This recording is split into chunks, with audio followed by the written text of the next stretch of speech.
Okay, welcome everyone. This is session 2 out of 6 of our free webinar series.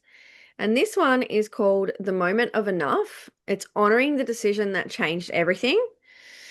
And this is all part of the Taking Your Power Back series. I am your presenter, Holly Hayes. I am a sovereignty and wealth strategist for women, currently based in Australia in our winter. It is very cold here. Okay. If I can. There we go. All right, so welcome back. So again, session 1, we focused on just some really, really basic stuff. And sometimes that's what it is. We just need really basic things. Let's not complicate it. So today we're just going to regulate our nervous system again. So we're just going to do some breathing before we get into today's topic. So welcome back. So just get comfortable because we are going to be here a little while together. And we're just going to breathe in. So I want you to just really breathe in through your nose, fill up your lungs, and then breathe in again when it's full. Right to the top. And then just breathe out like you're breathing through a straw. And if we can keep doing that for a count of 8,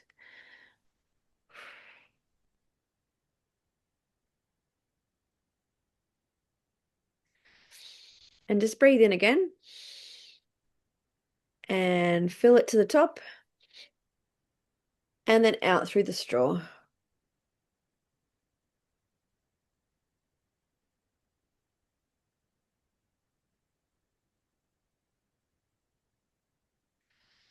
Okay, one more time.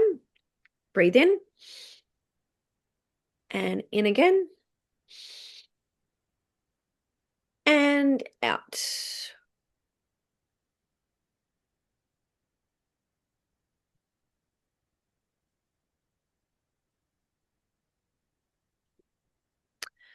Okay, welcome to the room. So just to recap what we did last time in session 1, and if you haven't watched session 1 yet, please go back and watch the recording. Last time we named it. So we identified our money trigger, we wrote it down, and we sat with it instead of running from it. That is the first act of reclaiming our power. Again, simple things. It doesn't need to be more complicated. We don't need more courses, more information, more gurus. We need to actually just work with what we have, really basic steps.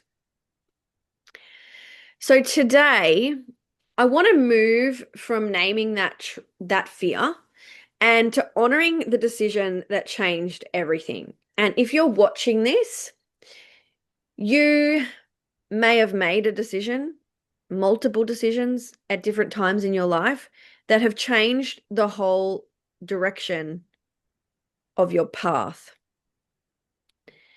And if you haven't made that decision yet, then I think you're in the right place today. Because that is the moment that we move from surviving and we begin to rebuild. It is not easy, but you have already proven that either by making that decision in your past, or you're about to make that decision now, or you weren't even sure you needed to make a decision, but you decided to watch this webinar today, that you are brave and it is time to make a change. And I know for me, when I made the decision,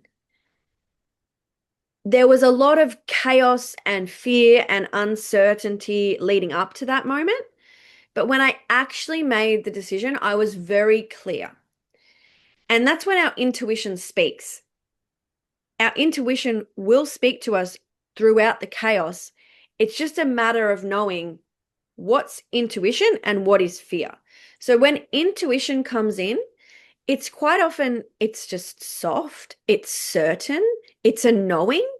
You may not necessarily hear a voice, but it's just a knowing that there's time to make a change. And for me, that's exactly what it is. I can remember where I was laying in bed and I was like, it's time to leave now.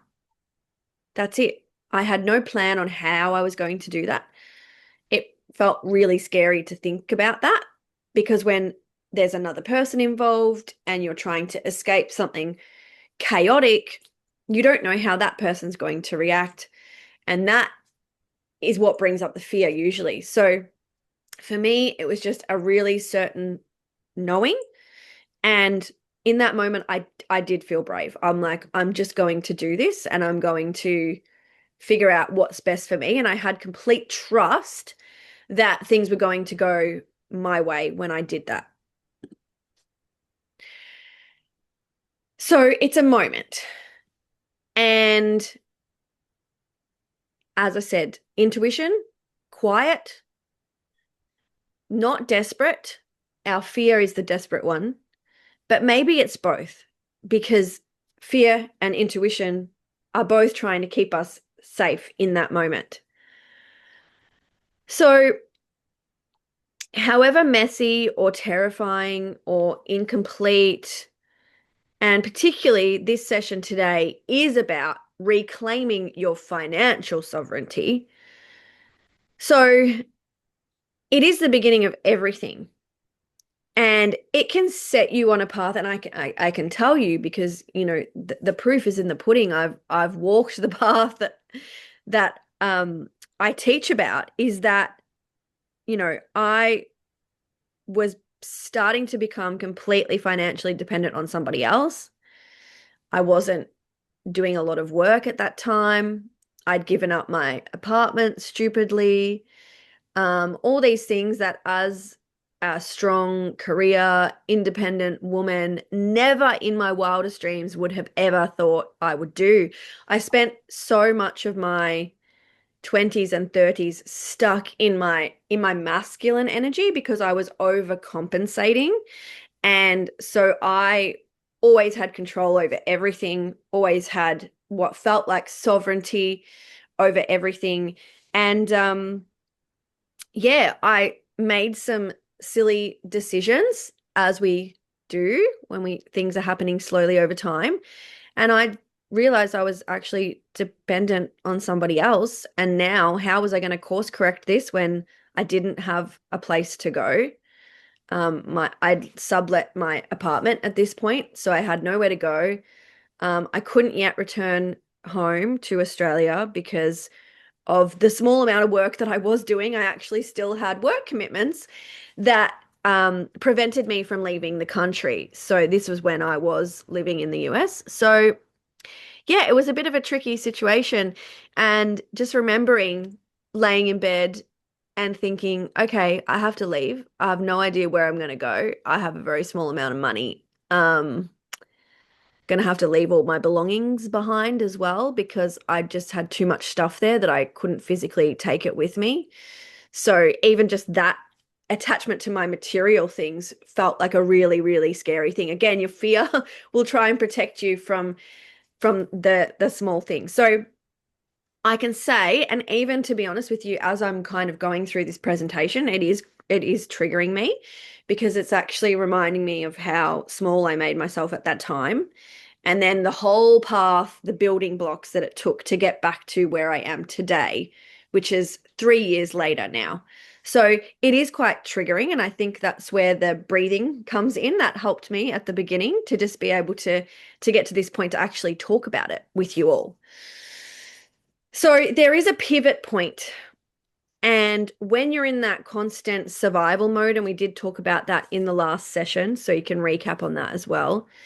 But we're going into rebuilding now. So we're making the choice. And they're not the same mode. Your brain definitely knows the difference. There is like this switch that happens that's like, I'm not just surviving, I'm not just on autopilot, I'm not just doing the things anymore. There is actually a pivot point. So let's unpack that so that we know what we're looking for so we can see what stage you might be in right now today. So surviving, it's hyper vigilant. So every decision is just about safety. Your fear is running the show. We talked about intuition and fear. Intuition is like the quiet whisper that normally we feel more in our gut. Our fear is like the anxious anxiety, the constant story on repeat. And everything is just about safety. That's fear's job. Fear's job is to keep you safe from the uncertain. So long-term thinking feels absolutely impossible. Your nervous system is still constantly scanning for a threat. So what happens is that even if you have made a decision or you're actively bettering your situation, I know for me, a lot of people kept saying, "What's your plan?" When I was telling them, okay, so I've fallen pregnant, I've found out all this information, I need to leave this situation. And the question was, what's your plan? Well, I don't have a plan at that point. When you're in survival mode, you do not have a plan. The thought of thinking about next month, next year, beyond what you're in right now, it's just not possible. So basically, you're just on autopilot and surviving. But then there is a moment, and there will be. If you're not there yet, there will be. There is always a pivot point. It's the moment that you begin to ask, what do I want? What do I need to do? Not just to get through today, but actually it's a neurological shift in your brain. It's not just a mind, it's not just like, oh, think positive. There's going to be a silver lining in this. It's actually a pivot point where you exit survival mode and you are ready to take that next step. Now, at this point, during the pivot, this is where we don't need more information.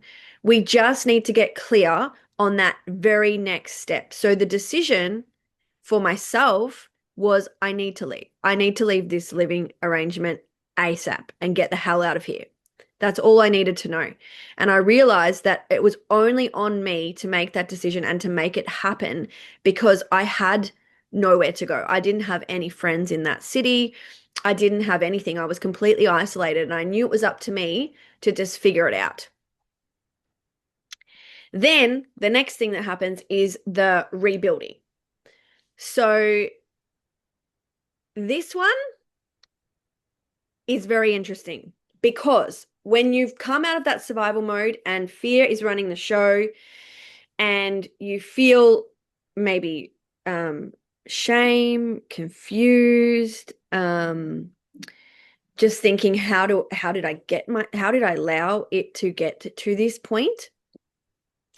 And then when you have the pivot, which can feel like a moment of empowerment, the next thing that happens is we tell ourselves a story that we're rebuilding. We are the phoenix who is going to rise from the ashes and rise from the rubble.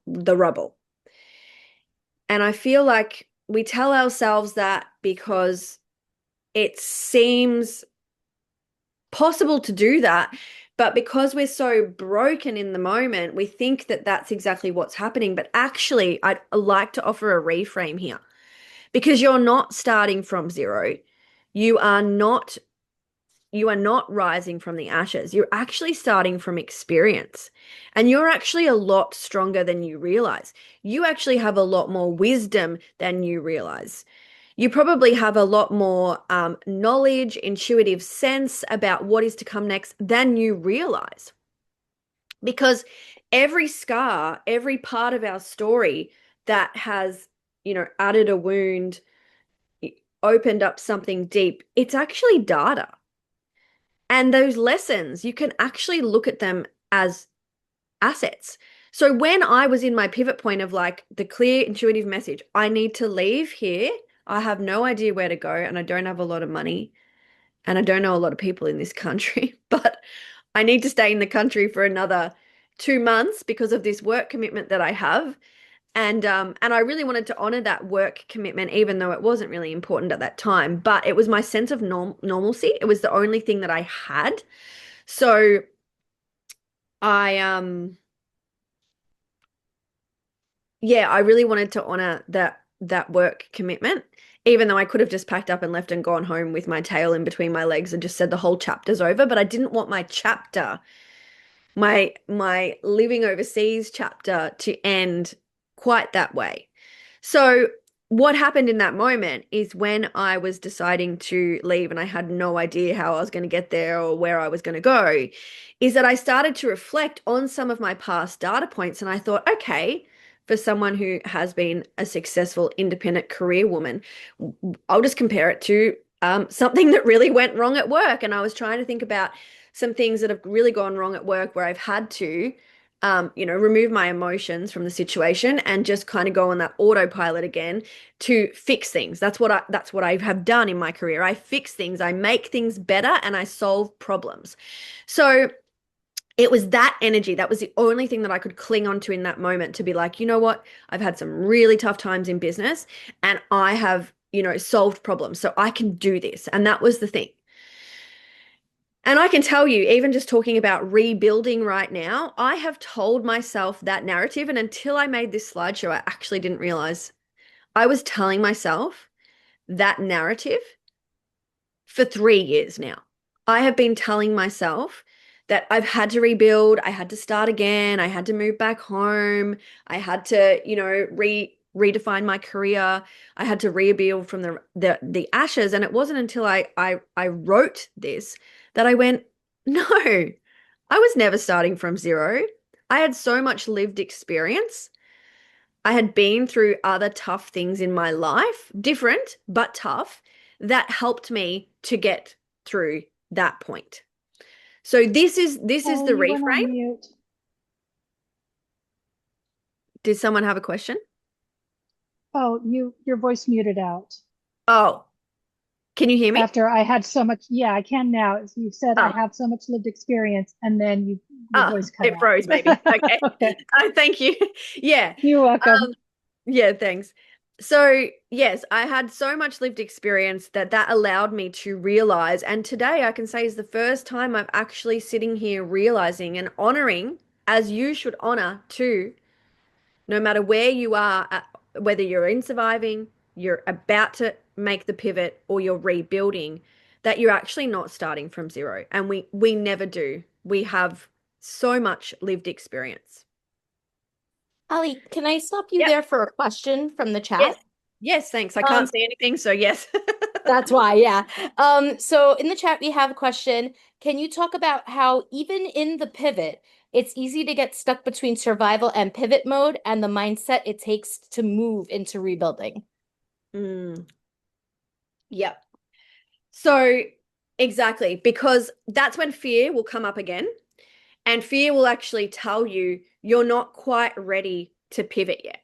So in terms of mindset, it's really that is a tricky one because your mind is going to play so many tricks on you at this point. And I felt like what was the only way for me in that moment to recognize the pivot is that it was when early in the morning or really late at night, when I'm just in bed and everything's just really quiet and I felt it in my body. So, has anyone read The Body Keeps the Score? Um, that's a great book if you haven't. But we always know in our body first that something is not right and something is about to shift. So I would say instead of focused on the mind, which seems a bit counterintuitive at the in this moment, but your mind is going to play tricks on you and your mind will constantly push you back into surviving because in survival you're safe. And when fear is running the show and the ego is running the show, it is keeping you safe. We spoke about this in the last session. Remember, we think that the lion is still chasing us. So when we stay there, we are safe. So it's important to do the breathing exercises. Again, just simple things. You can be laying in bed and no one needs to know that you're just doing your deep breathing. That's how you're going to push out of your head and back into your body. Once you're connected with your body, just even a little bit, is when you can get the intuitive message. Relying on the mind is going to be very, very difficult during this time.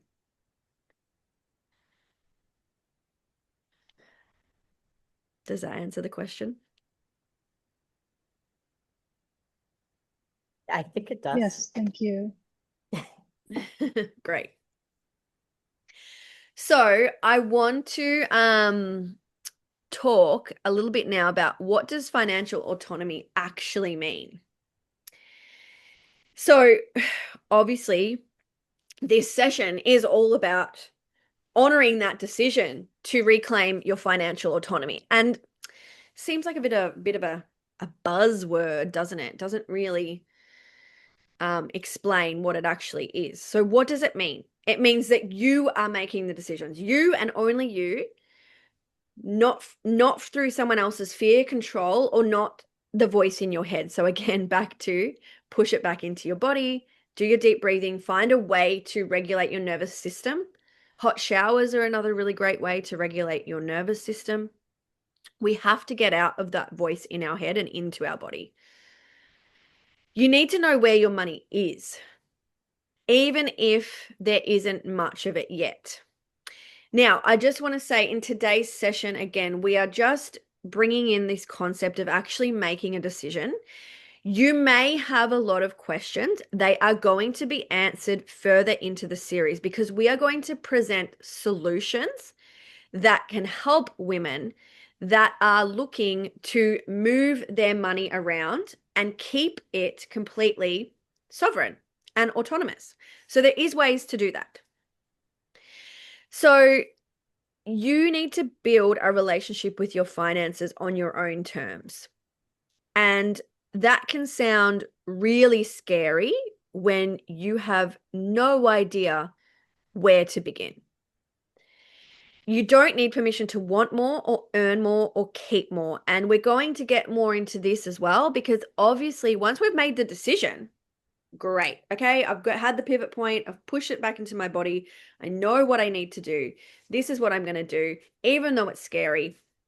And then we start that rebuilding process block by block. That's all we're doing, step by step. But then we actually need to really start to focus back here now, because our mind is going to step in again and tell us, well, okay, well, that's great, Holly, that you want to take back control and move out of this living situation and look after yourself and your unborn child, but the amount of money that you're earning right now is not actually going to make that possible. And then also you're going to have that baby, so you're not going to be able to work anymore. So where is the money coming from? And the loop just starts. So shortly after, in my situation, shortly after giving birth, I went straight into, I've got to fix this. I've got to fix my money story. I've got to realize that this is not this chapter, this very, very humbling chapter that I was in for two years, does not define me. And that's when we get into the sticky kind of work with the money mindset stuff. But I'm going to help you with it today. We don't need to focus on that yet. We just need to think about, okay, where's our money? How much have I got? Where can I put it to keep it safe? And hey, while we're at it, is there even a way where I can put it somewhere where maybe it's even working for me instead of just, seeing it dwindle down in the bank account or shoving it under the mattress or whatever our strategy is. So we're going to get more into this sticky stuff, and it's going to be really fun, that stuff. Okay. But today we just need to make the decision. So is anyone feeling activated? Shall we breathe again? Because that's heavy, making that decision, making the pivot, getting into the body, getting out of fear is heavy. So let's breathe again. So breathe in and fill them right up. And then exhale.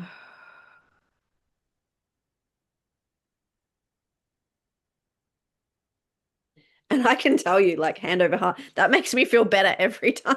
Every time I feel like I'm starting to get activated or triggered, just talking about it, thinking about it, reliving it. I'm trying to also look out the window here. I'm looking out to the side. It's a really sunny, foggy kind of morning. And that's just helping to bring me back into my body so that I don't go back to that place. And I can tell you, like, I'm feeling very activated and triggered. Is anybody else feeling that right now? I feel like today's topic is quite a triggering one for me. And I don't know if I'm also picking up on people's energies in the room. So if you want to share anything, you can. I can't see the chat. So if you want to share anything, you can. But yeah, I'm here right with you on this journey. This is tricky. I can definitely say you're not alone. I had Yeah. an incident happen literally 10 minutes before I stepped into this meeting, and it's one of my triggers. So Okay. I'm sitting with a very heavy chest right now, and I'm fine. I Yeah. breathed through it. I'm not panicked, but I know it's there and it's going to Yes. fester for the rest of the week. Yeah. Yeah. And that's the thing. We know it's there and we know we're fine because we are strong. And as we've said, we've had to rebuild in different ways and different stages before.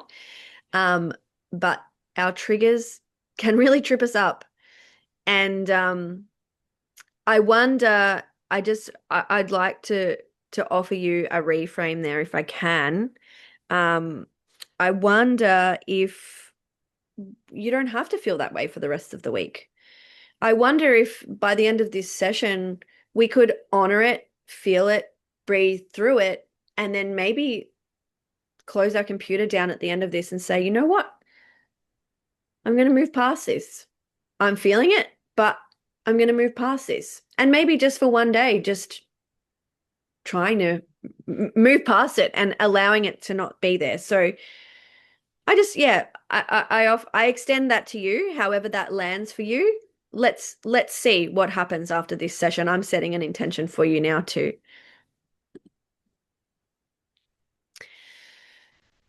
Okay, so starting over. Here we go. It is a lie. You are not going back to zero. It doesn't matter what you have today or what you don't have. We are not going into a place of lack. You are powerful. You have made this decision on your own terms. And maybe it is for the first time, but we are not erasing who you are. We are not pretending it didn't happen. You get to start on your own terms. And I truly believe this is why I'm here speaking to you today to remind you that you are not starting over. You were always going to do this. And maybe, you've already done this or perceived that you've had that pivot point and made that choice, but maybe today we're actually going to that next level. So maybe it is clearing these triggers now.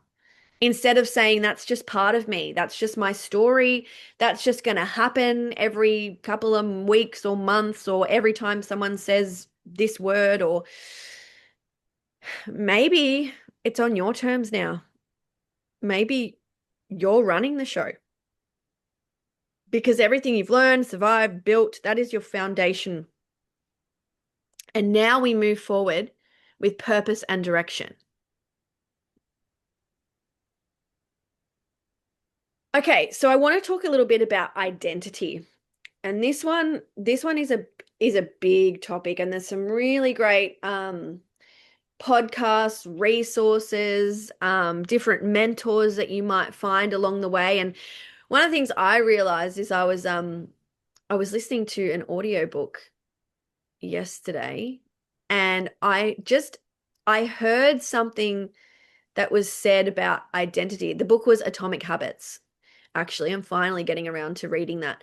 And something was said about identity. And I was like, oh my gosh, that's exactly what like five different other people that I follow or admire online in the personal growth and development space, they all say the exact same thing. That's when I'm realizing that it's always back to basics.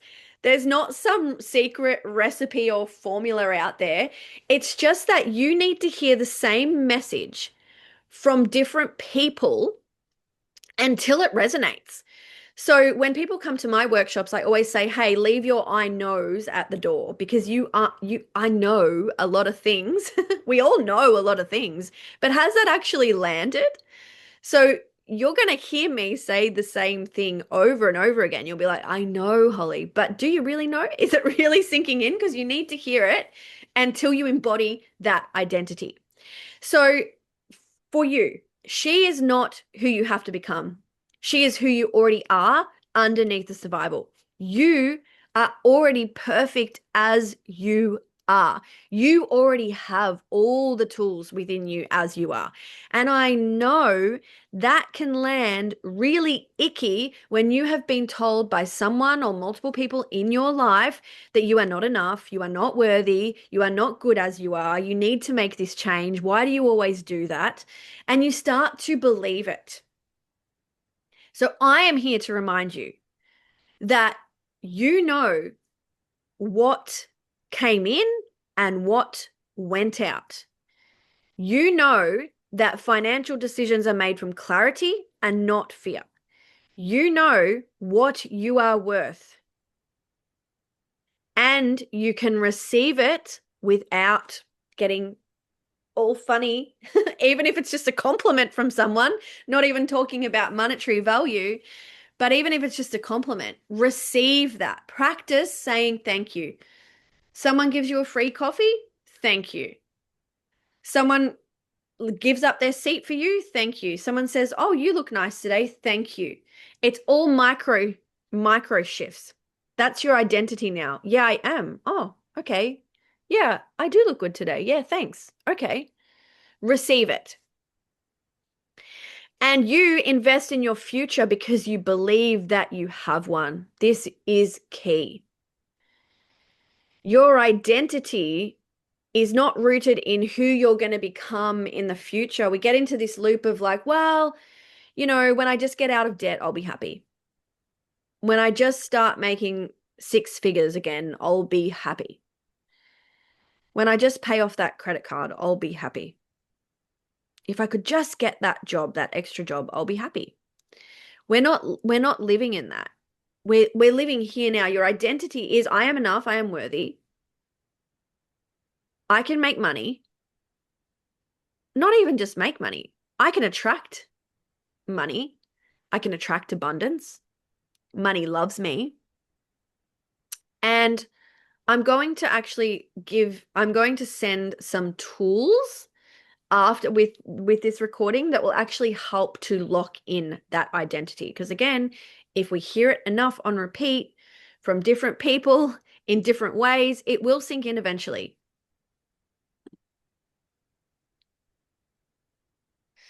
Okay, so writing, we know, is so healing. And so your action this month to focus on whilst you're in this pivot point is one sentence. I am reclaiming my financial life because why? Your why is your absolute driving force. You need a why because it's your why that's going to get you out of bed. Your why is not a plan. This is not that, well, what's your 5-year plan? How are we going to do this step by step and strategize? No, we'll get to all of that later. I've got all of that. I just want you to be here and present and focus on this step right now. There's an integration period as we are rebuilding this identity.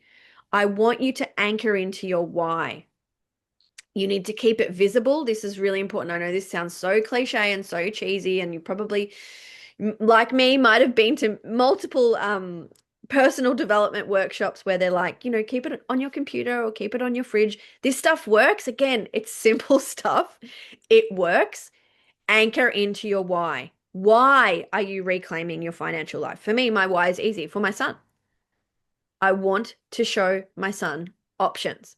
I want to show my son that we don't have to have the humbling 2 years that I had. We actually don't have to go through that. We can avoid that. And I want him to see that he can have options. So that's my why. So not a plan, not a goal. I want a why. And it's different for every single one of us. And don't judge your why either. If you feel like your why is a little bit inauthentic, or you feel like your why is something that you're writing down because society says this should be your why, then I want you to journal on that a little bit further. I want you to ask why of the why. This is a really, really powerful journal prompt. When you're journaling about this and you read it back and you go, why do I want that? Literally ask why. Journal on that. why is my son my why? Okay, for these reasons. And if you keep asking why, you'll actually get to the root of why that is your why. So just keep going. Ask why of the why. Okay, so that's about all I had for today. So we can take some Q&A, keep the recording going. And then if there's anything private, I will stop the recording. So if there's any questions that might be helpful for anyone who's going to watch this, let's do that now. And then I will take my screen back so I can actually see what the hell's going on here.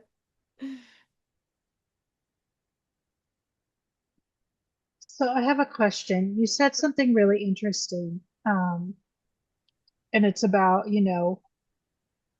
having a future.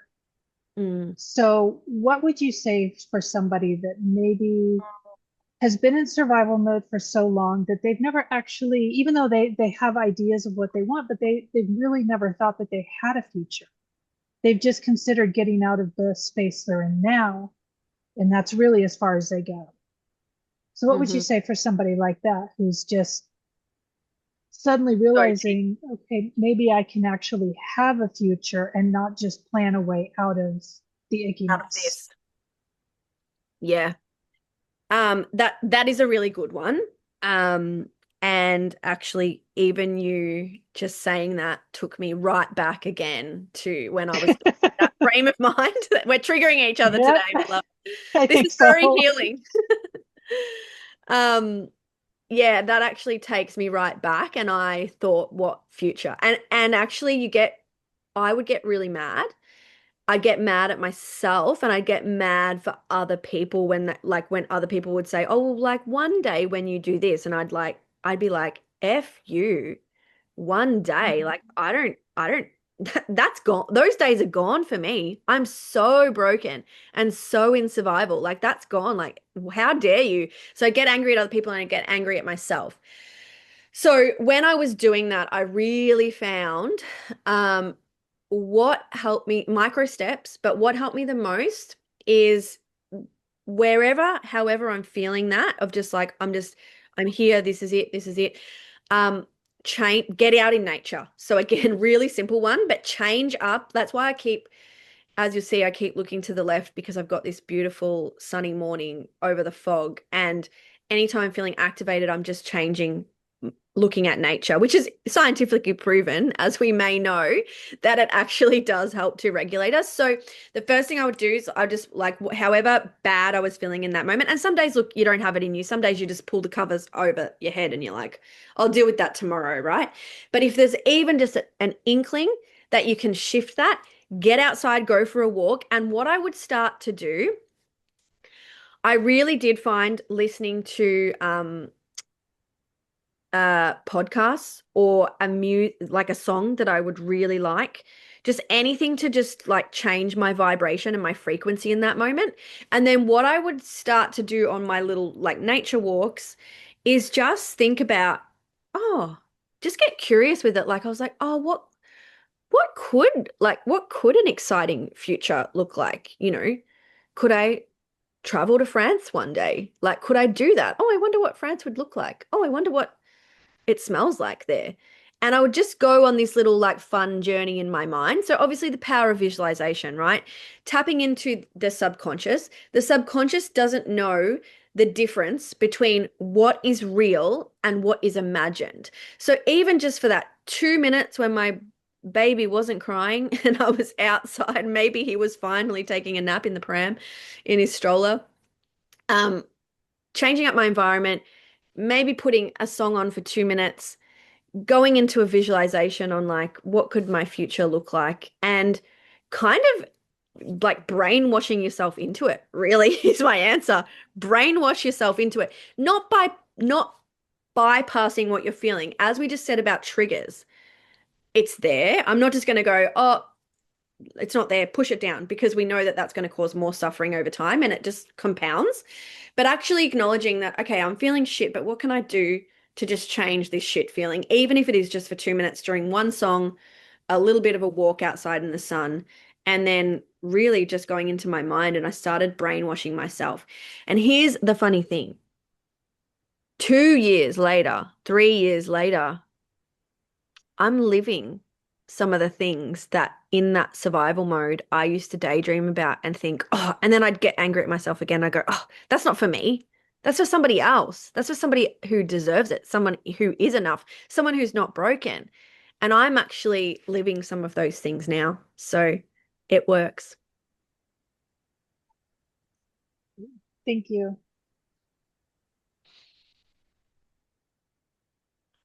If there's no other questions, we'll just go over what's on the screen here. So I want to know from whoever is watching this at any point, I want to know, what does financial autonomy feel like to you? Again, even if it's just imagining it, which is what I used to do. When my reality felt so shit, I would just childlike imagination. No one can take that away from you. No one can say, I see what you're imagining. Stop imagining that. No one can do that. So I want to know, what does it feel like to you to be just completely in control, complete financial freedom, not having to worry about anything, not have to worry if there's enough this week, this month. And I know how debilitating that can feel when you're constantly just like, this is getting worse, but having fun with that. What does it look like on the other side of that? And what is the belief about money that you most want to let go of? So I can tell you, with how far I've come in the last 3 years, I've found myself recently slipping back into, oh, that's so expensive. And I really thought I'd healed that one. I really had started to be like, oh, when I tap and pay for something, I just started to do oh, money flows, what comes goes, money flows freely to me, money loves me every time I would tap for a purchase. And I've been doing that quite well, which has helped because it has actually reflected in my bank balance. But then I noticed again just in the last couple of weeks, I've taken a step back and I'm starting to say, "Oh, that's really expensive." So for me, that's what I'm trying to let go of instead of saying that's expensive, just saying, "Oh, money, I flow money around, money's energy, money comes back to me." And the last one here, what is one thing you want to be true about your finances in 12 months? Okay, so again, if you're in survival for so long, you're like 12 months, what?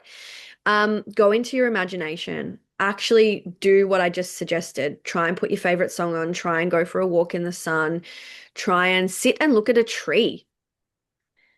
When we sit and look at a tree, it is fascinating to realize that nobody tells the tree to grow the leaves. No one tells the tree to lose the leaves either. So nature can do it. Nature just regenerates itself. We are part of nature. We are all one. So in 12 months' time, you could be completely regenerated and completely have let go of all these beliefs, feelings, survival mode. You could be thriving. A year can make such a difference. This time last year, I was probably in the worst part of it. The anger part that I said of like when people are like, well, what's your plan? Or what about one day when you do this? Or, you know, one day when you have your own house. And I was like, my own house? I'm like literally completely dependent on everybody around me now. Like that's not going to be me. I don't have the capacity to work. I don't have the capacity to make money. I don't have the capacity to get out of this shitty living situation. And now, fast forward a year, everything looks really different. Okay. Casey has, Yep. I'm sorry. Yeah, no, go. Uh, Casey has a question for us, Yep. or a statement. Um, she says, I think having a list of money affirmations would be helpful because we subconsciously make negative statements, like you just mentioned. What are your top five? Yeah. Yeah, money affirmations was actually something I was going to send in the follow-up resources. So I can definitely do that. Yeah, off the top of my head is money loves me. Um money flows to me effortlessly. Um, I am enough, even though that's not really a money one, but if we're the self-worth and the money obviously tie really closely together. If we have low self-worth, we normally have low bank balance. So they tie really closely. So I am enough, I am worthy, money loves me, money flows to me. I am open to receiving expected and unexpected abundance. I've got some other good ones that I'll share in the follow-up email too. Yeah, good question. So it's going to get really exciting from this session on, because next session, we're actually going to start to get practical. We've named the fear now. We need to treat money like it's someone that we love, because that's how we grow the best relationships. So we're going to do that. And it's really fun. I just invite you to have an open heart and an open mind. And this is really the beginning. This is the beginning of, we are going to start rebuilding now. We're going to get practical. We're going to come up with solutions, and we're going to keep revisiting this breathing and nervous system regulation stuff, because we will feel activated along the way, and it's completely normal. If you're feeling activated, change your environment, get the journal out, look at your why. That's why we have all these tools. This will only work if you follow what I'm saying and keep it really basic. So I just wanted to say thank you again for having me and allowing me to host this series for the I Know Why She Stayed initiative. Without this platform, without this community that we are building, um, we wouldn't be here, and we wouldn't be able to help the women that we're helping. So we know financial abuse is domestic abuse. Every woman here deserves to be seen, believed, supported, heard. And every session, I just hope that I am touching one of you and you're moving away with just even just one piece of advice that helps you on that journey, helps you to continue to exit survival and enter rebuilding. So I'm really deeply grateful, and I feel like this was very healing today. So no matter what happens, no matter the fall, we are going to rise anyway, and we will never stop doing this work. And I'm just really thankful. So thank you.